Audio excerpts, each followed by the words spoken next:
Stasis is a sci-fi horror game that initially seems very open about what it is. It asks simple questions like, do you like Sanitarium? Do you like Alien? Do you like man-made horrors beyond comprehension? If so, you're probably going to enjoy this game. And I mean enjoy in the same way you might enjoy I Have No Mouth and I Must Scream.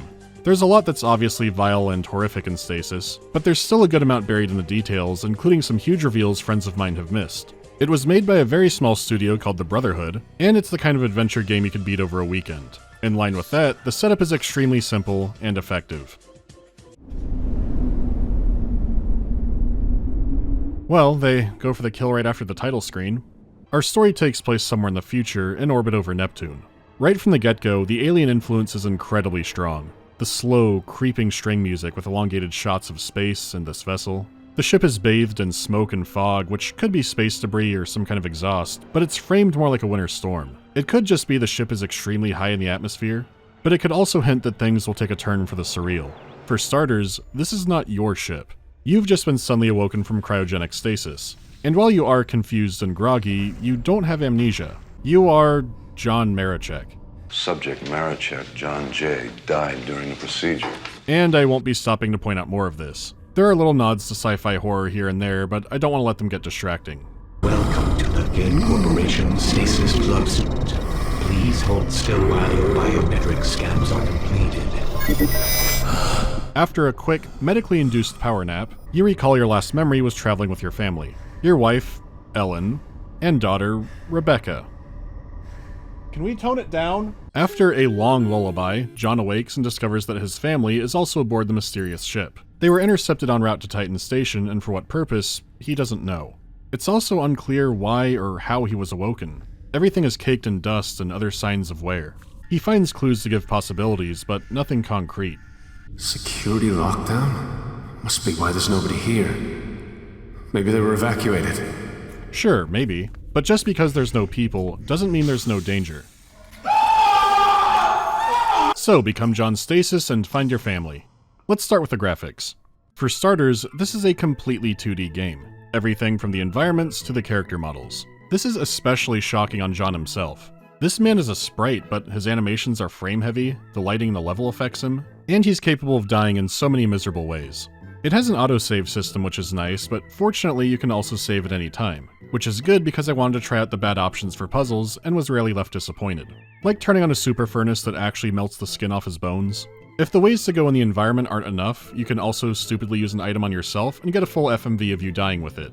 It's a grisly game, and I'm generally not squeamish around violence in these, but there is one section where you have to perform surgery on yourself, and failing it will make the torment machine rip your entire spine out. It's sort of like watching a tree stump being removed. I'll save that for the end for those who wish to partake in that. But don't let that distract you from how gorgeous and detailed this game is. And that could come across as weird seeing this industrial hellscape, but there was so much attention and care given to the environment. Each little piece of debris carefully placed where light falls in a room. And when you're in the point-and-click adventure rodeo, those tiny details matter a ton. If it weren't for the widescreen and if this was on a CRT, I would think it's straight out of the late 90s. And I say that very affectionately. I'm still having to hold back on what to show, but there's a good variety throughout the ship too. It's enormous, and you can see how areas were sectioned off for crew or for work or anything else. Though the layouts for some of these areas can feel bizarre at times. Rooms can seem far too large for what they should be or placed in a strange area, but it's not inconsistent in a bad way. Like starting off, you'll hear announcements from the ship's high-tech, I assume, computer, which does sound closer to human than some others you run into. The tower. I am pressurizing the raw materials containment tank. Very early on, you find a PDA from a worker who is also baffled. He was told it was the most advanced research ship in existence, but it's also over 50 years old. The ship is called the Groom Lake, which could be a reference to the salt flats near Area 51, or it could have been a subtle hiring beacon, to let self-admitted rapists know that they were eligible for the workforce. But anyways, it's an appealing-looking world in all its low-resolution glory. Plus, there are all the great interactable objects you use for puzzles in progress. Hell, even the PDA text logs you find from other characters have all kinds of personal touches to them. It is close to being an outright home run, except for John. As impressive as he can be, there are plenty of times he could stick out for the environment like a sore thumb. He has strange animations at points, but the one you'll see the most is the run. He moves like he's absolutely booking it, but not really moving that fast or far. You do get used to it, but it never stops being awkward. You're doing very well, Reggie. You run really fast.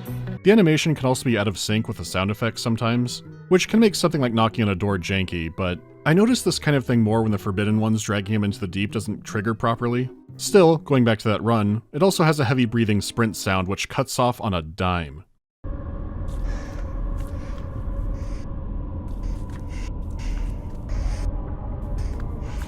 I appreciate them wanting that detail, but it detracts more than it adds. It's not hugely distracting, but when it's quiet, you do get the occasional It's still a fairly minor point in the grand scheme. I probably shouldn't say minor aboard the Groom Lake, but hey, the rest of the soundscape is very interesting. I would not have guessed that would be here. Most of the soundtrack is quietly building tension, sneaking in and out and sometimes blending with the in-game ambience. Though it sometimes rises up into the foreground with somber pianos and long, drawn-out strings, there are some beautiful tracks paired with some disgusting visuals.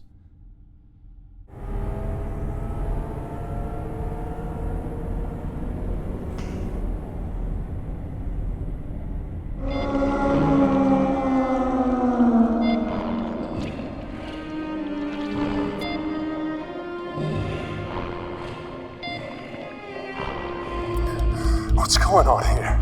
I've heard things, but I don't know any specifics. You have to believe me. Most of those kinds of tracks were done by Mark Morgan, who composed the original Fallout games and Planescape Torment. That alone is a good pick for the tone. However, other composers like Daniel Sadowski also contributed, so you'll sometimes get more action-y music in key moments.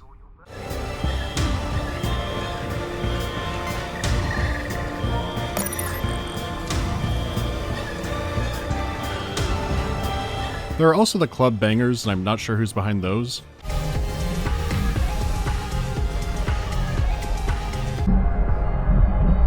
The music does bring some comfort in the sewer of these trying times. The diegetic club stuff is all good, but at its worst, the soundtrack can feel inconsistent and clash at points. It also doesn't help that the action music can be way louder in the mix.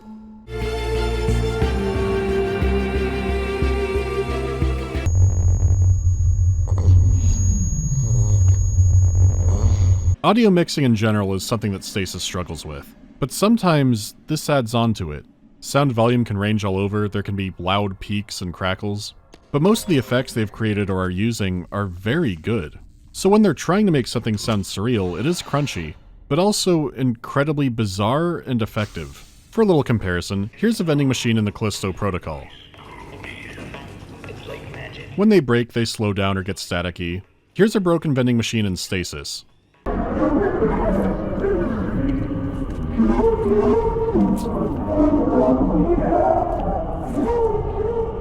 If I heard that at night, I'd get a gun to shoot myself.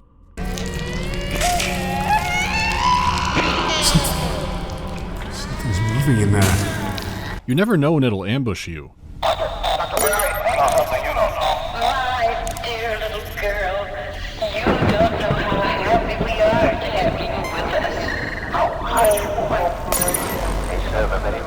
us. Still, most of your time playing is atmospheric and quiet. It helps to build up and accent those other moments. Most of your time is spent quietly reading and figuring out how to progress.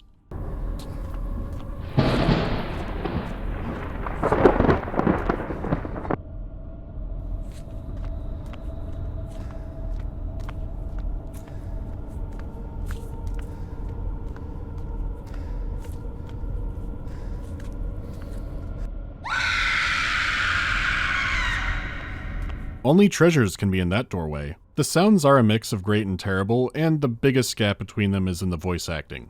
The mixing issue is straight up detrimental here. The voice cast is also tiny, and John's is exceptionally good. There are some horrific scenes that are brought up by how intensely he reacts to them. The issue is, he's running laps around the other cast. Who are you? My name is Taya Hensley. I'm a botanist in hydroponics. I know you have questions, but right now, you need to get to the tram. Are they also bloodied up, like the guy under the floor? You could say that. I'm not sure how many people I'm looking at, but it's like something from a eugenics war painting. Try to push through, John. There are some moments where the others do a good job. I don't know if they were being directed in those or what the deal was. Even with that, a lot of the technical shortcomings are still there. But the issue is that the delivery on some of these can be so bad that it can completely undercut the game. How many of your cockroaches do I have to go with it? Milan, let's talk about this. This was the last straw. I'm coming for you next. And as for your little end. Warning. Brakes disabled. It's to a point where the conversations feel like they're in a completely different world than what you're reading. The atmosphere is outstanding enough that I could still get into it, but when those moments came, they would rip me right back out. It's also possible that Rebecca is some kind of text-to-speech. But Dad, Sandy said that if you have bad dreams and you can't wake up that, you'll be stuck in them forever. This was long before the AI voice craze and just seems like text-to-speech, so don't get the pitchforks. There's more to talk about when it comes to the dialogue, but we should move on to the gameplay for now. This is an isometric adventure game, which means there are going to be puzzles, which means there could be a Veil of Madness. For those of you unfamiliar with some of my other videos, I've played a good amount of adventure games. I've showcased some that range from playable bowling alley strike screen to a psychosis test. There are some great adventure games where the puzzles are almost entirely reasonable, but even the best usually have some small bits of moon logic. You could say something is convoluted for a situation and you'd be right, but we're now entering the adventure game scale, which is extremely arbitrary. Walkthroughs are always available, but you have to take everything I say here with a big chunk of salt. So, with that out of the way, on the scale, I think Stasis is decent. You can't accidentally soft lock yourself out, items or clues you need are only a few screens away at most, and they're usually right by. It lacks most of what can make the genre unbearable, but there are still some bits. You have a Star Trek-like quantum storage device. All kinds of items are broken down for you to use and combine, but you'll rarely have many at a time. You're not drowning in items, so can brute force some moon logic, but the main issue is pixel hunting. There's not a ton of it, and it mostly seems unintentional. For example, nearly every PDA or computer has a little glint on it, and some items do too. Even without that, it's sometimes obvious what you're supposed to pick up, and if not, you could sometimes read about it. The issue is the world is so detailed that even if something makes logical sense, you might not be looking there. You'll pass all kinds of containers and boxes and shelves that you do nothing with. Sometimes they're obvious clues, and sometimes they're indistinguishable from background objects. Like the locker here is placed between two PDAs, so that might guide you towards it, but maybe not. The most egregious pixel hunt in the game is this one room filled with blood that you're supposed to get blood from, but only from this magical little corner. Again, there's a PDA to try and guide you towards it, but if you didn't move your mouse all the way over there, then you would never know. You can see they're trying to keep the realism and still guide you without the items you need being glowing and obvious, but it still means there will be times where you have to hunt around. Unlike some other games, it doesn't feel like Stasis is trying to do this, but the scales were tipped too far towards realism over convenience. And I say realism for item placement because that chunky blood I found I then had to mash up with a pistol. This is the kind of moon logic to expect sometimes, which isn't insane. They're more puzzles that make sense but make you annoyed by it. Down in the morgue, you want it unfrozen, so you need to find a way to prop the furnace door open. You have a drill and other items by now, but those won't do the trick. Instead, you need to go to a nearby toilet and fish a dirty rag out of it to stuff that into the hinge. That does make sense, but I'm still pissed off. Welcome to adventure games. There's also a valve you need to turn 3 times, with the hint being use all of your might, which I did do, but I could smell how people would get stuck on this. I also think it's the only thing you have to keep clicking on. The big complicated write this down puzzle isn't too tough, and there are clues all over the place. And there were plenty of puzzles that were satisfying to figure out. Again, my brain is melted for measuring these things. The setting may be cruel, but I don't think the gameplay is trying to be. On the horror side of things, I do love most of it. It did feel like a sci-fi horror greatest hits compilation at first. You know, I sure hope hydroponics won't be too messed up. But the more it went on, the more fascinating it became. The perspective and resolution also works well for it. Sometimes you're only getting shrouded glimpses of things. Things you may have read up on and may know about in terrifying detail at that point. Nothing ever jumps out at the screen, but the scares in that spirit do feel earned with the build-up. The most horrifying aspects in the game are passages you read or you seeing what's in a new room. It shows a lot of appalling concepts that are meant to stick with you. It does excel at that until some people start talking. It does go on sale fairly often. It's currently a little over $1 on GOG for their autumn sale. It bases for around $10 there and on Steam, which is still worth it. But I do want to dig down more into the story, so if you don't want spoilers, go to here.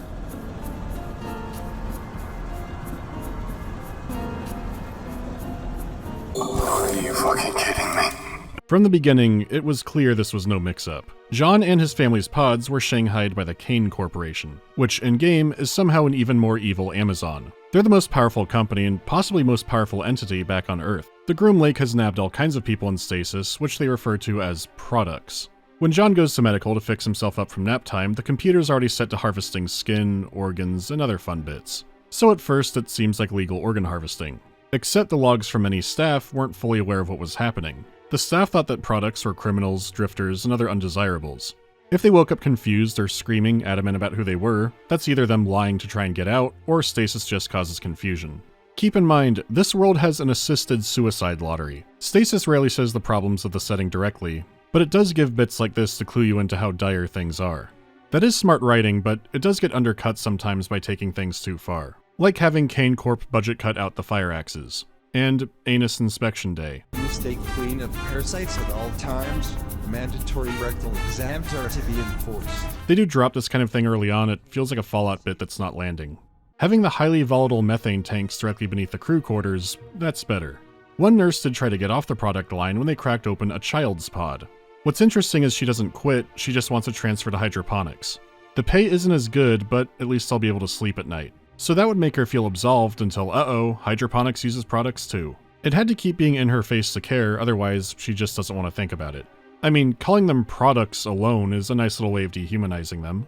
When John links up with the botanist Taya, she reveals that she's just trying to escape the ship. And she's been at it for a long while. The situation was falling apart over a period of months, and since the final night where the ship was remotely functional, it's been 3. Even Taya isn't fully sure what happened.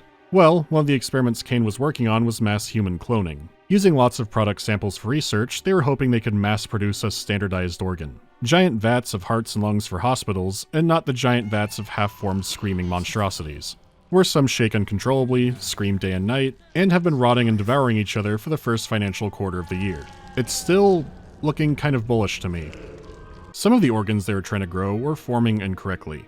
Like a mass becoming a tail that would aimlessly swim around the vat all day, which they named Samantha. Why it became this fucked up is from a combination of reasons. Another department wanted the organs from it, so demanded it got started now, and many planned safety features weren't put in yet. The samples the other department, Project Seed, provided were also all kinds of screwed up, so different vat samples were creating different kaleidoscopes of the human form. And then you have the poor age and maintenance of the Groom Lake. Some of the vats and machinery have mold growing on them. By the time the game starts, it's gotten so bad that it's what the ship computer and your own suit were warning you about. The air is spicy and full of spores. So the result was producing rotten beings of pure suffering on an industrial scale. John electrifying one of their tanks is a mercy.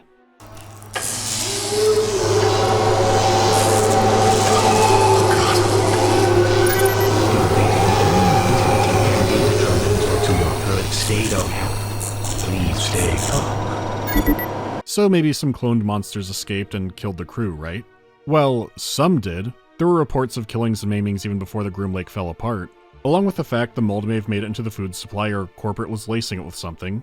That fungus may have traces of intelligence as well. Maybe the Area 51 connection is alive and well and the many have come to party. The issue is the party that was at the club makes things more confusing. There are piles of bodies that have been completely skinned, but it's slowly revealed that what John is seeing isn't completely foreign to him. There's a lot of mention of something called the eugenics war that happened back on Earth. What little details you get involve horrifying monsters and remote viewers being used in battles. The result was so horrifying that genetic research back on Earth has virtually stopped. It's highly regulated to stop this from happening again. The Groom Lake wasn't just working on a single project. It's a collection of illegal research, being done on a deep space ship where no one will ever find it. You come across a horribly bloated giant insect queen, who is being milked for royal jelly, but her offspring are really fucking dangerous. And they're thriving in the fungus-infested hydroponics. As for Project Seed, staff could actually volunteer for that, as long as they had been pregnant. I'm sure only good will come from this. It turns out that Seed was the killing blow. It was supposedly a super soldier project, until a good amount of them escaped and began to murder the crew.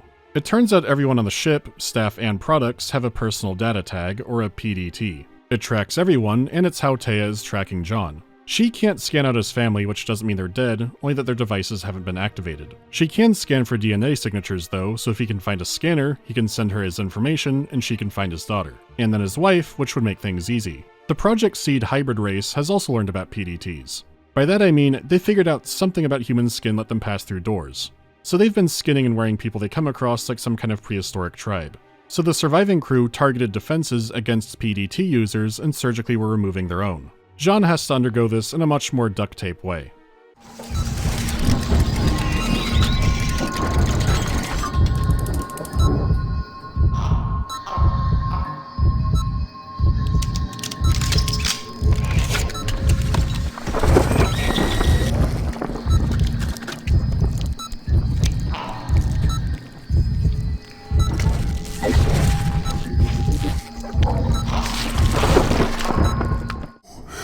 Rebecca, run. Where the hybrids are born is as nightmarish as it sounds, to the point where I'm not sure if I'm allowed to show it, which might be for the best.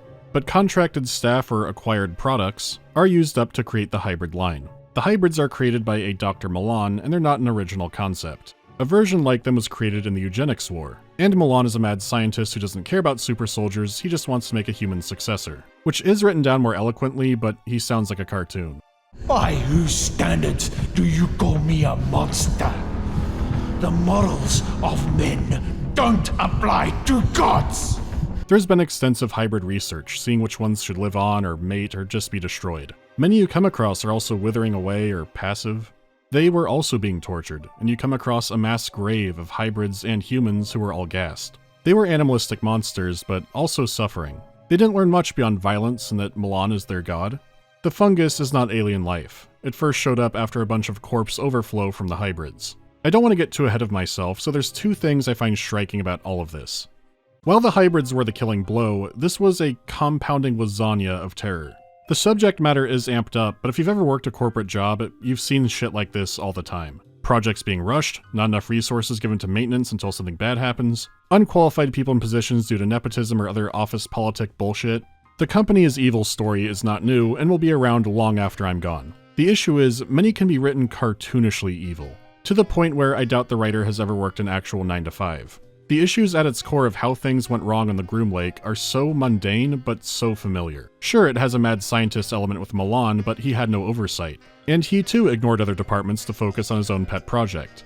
Sure, CAYNE Corp is an evil sci-fi company, but you see the exact laziness, greed, and cut corners that led to the outbreak. The disaster happening isn't even the heart of the horror.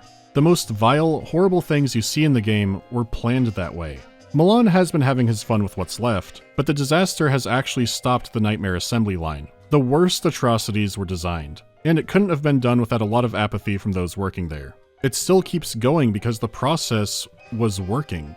CAYNE's research was wiping out cancer and other disorders. The Queen's jelly was developing into being able to instantly heal wounds. They could also use it as an organic construction adhesive because they found new uses for research items all the time. This little hellhole has many benefits to the world, but those who argue in favor of it probably don't want to volunteer for experimentation. How can we allow this? This is the purpose of the Groom Lake. It's not on Earth. People can't see it, so they don't care. But if they knew? So what? There are lots of well-written logs from staff members coming to terms with their life and what happened. They're not all winners, but there are some excellent ones. The modern world has all kinds of aspects like lithium mining that people don't want to think about. This is an amped-up space-haunted house with interesting science concepts, but it gives you a lot to chew on with its repugnant conclusions, which makes the terrible dialogue moments so much worse. There's a part where John needs to burn down hydroponics and a woman has been fused into it through the fungus. She's been watching her child slowly decompose in front of her. Harrowing stuff here. I need you to crack this flare. The oxygen will ignite. Then you will die.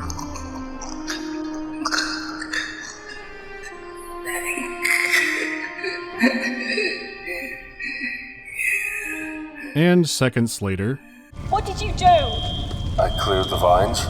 With a flamethrower? Something like that. He's not a quippy action hero either, he's terrified for most of the game. And Milan goes in on the family too. But anyhow, John is losing his mind while his suit tells him how bad things are getting. It can be such a clever game, like giving you a pistol to make you worried about combat that never comes. The reveal that the Groom Lake was originally a mining ship called the Tower, explaining its vast empty spaces. CAYNE Corp is ahead of the game because they found a eugenics war vault in Camp 571 in Japan. Okay, that one's kind of ham-fisted. But you know what? Even with how disjointed this game can be, I realized this is the Callisto Protocol if it was about something. Except it was made for less than 1% of the budget. And many years earlier. Look, there's even a two-headed man. John burning down hydroponics does cripple the ship, and things get insanely dark from here.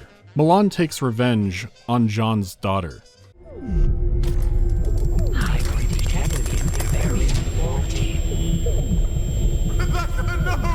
Rebecca, run! The child is completely obliterated, which is taboo in most games. Or at least it used to be. But here's where things take a turn. He has Rebecca's blood, so Taya can find Ellen. Taya does find her pod but gets captured by Milan, so John Stasis goes to confront him. To cut the confrontation short, he does defeat Milan but injures himself in the process, and Taya is revealed to be a traitor. Kind of. She also wanted to find Ellen because Ellen has the right genetic makeup to be a living USB. She could only find John and woke him to get to Ellen. Taya has stored the Groom Lake research into her bone marrow. She too also wants revenge on CAYNE Corp for killing her husband, and she can also get rich off of it. Or something. You pull your ripped out PDT out of your quantum storage device and the turrets turn her into cheese. The escape ship only has room for one pod, and this is where people get thrown off. Destination changed. I love you, Ellen. He sends her off to escape alone.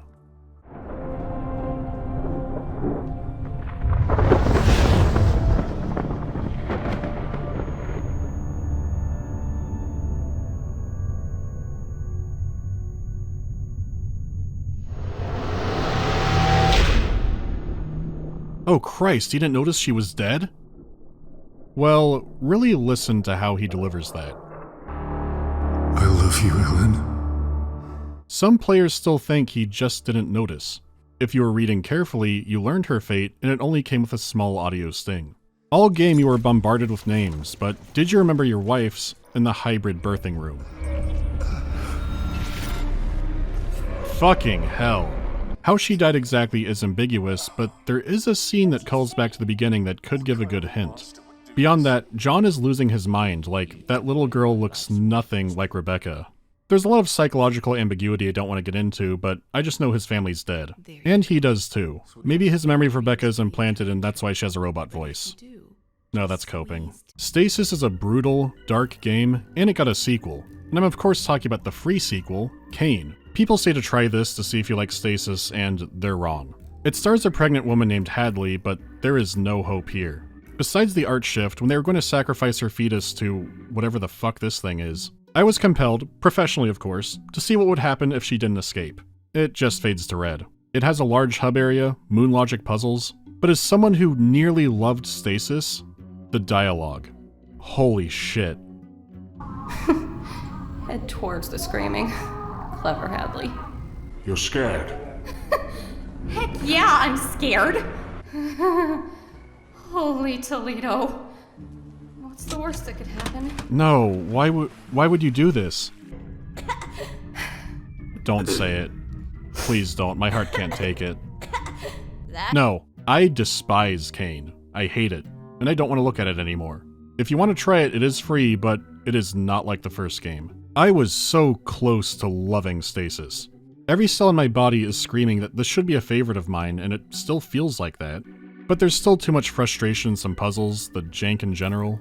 And while it's not CAYNE, some of the dialogue scenes just absolutely torpedo the atmosphere. It's hard to convey the shifts through a video like this, but they're breakneck. Now beyond CAYNE, they did do a proper full-blown sequel, where you investigate a lost deep-sea oil rig. This game is next.